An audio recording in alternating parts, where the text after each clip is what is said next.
Se dire qu'on va mieux juger en jugeant plus vite parce qu'on entendra moins de monde, ça m'apparaît être une aberration. Parce que, de mon expérience de cour d'assises, il se passe des choses à l'audience. Un témoin qui était chez les gendarmes, persuadé d'avoir vu quelque chose, le sera beaucoup moins à la barre. Et vice-versa, hein. Il y a des gens qui sont beaucoup plus sûrs des années après, ça peut être surprenant. Et ça ne se passe que parce qu'il y a l'oralité. Bonjour madame, donc vous êtes devant la cour criminelle à Caen. Vous avez été donc sa compagne, vous avez avec lui un fils.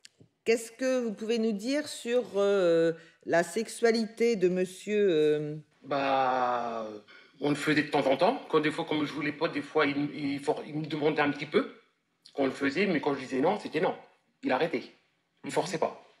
Vous avez dit, était-il doux ou violent? C'était la question. Ça dépendait des fois. Lorsque je ne voulais pas, il me forçait un peu. Il me forçait à le faire. Il me tenait les deux bras jusqu'à temps que je dise oui. Et j'ai accepté, car sinon, il aurait tout le temps insisté. Il m'aurait empêché de dormir. Et vous avez terminé en disant que vous ne considériez pas que c'était un viol, mais enfin, la question se discuterait. Vous confirmez ces épisodes? Ouais. D'accord. La seule chose qu'on nous avait dite lors de la présentation de cette réforme, c'était « Oh, ça va, la procédure est écrite, grosse différence avec la cour d'assises, les magistrats connaissent le dossier, donc il n'est pas nécessaire de citer tous les témoins et experts. On est entre professionnels, on aura lu le dossier. » Et je me souviens que mon associé et moi-même, nous nous étions insurgés en disant « Mais ça ne se passera pas comme ça, on refusera.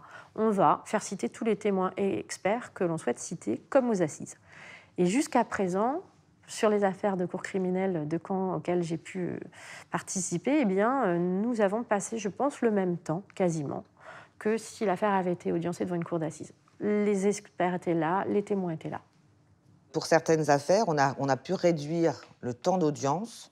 Ça peut être critiqué, hein, on a peur de la justice expéditive, on n'a pas envie, effectivement, que les choses soient faites à la va-vite. J'ai, en ce qui me concerne, le sentiment que lorsque l'on a jugé des affaires, par exemple, sur une journée, c'est-à-dire en commençant à 9 h et en terminant au plus tard à 22 h, ce qui, pour des magistrats professionnels, est tout à fait tenable.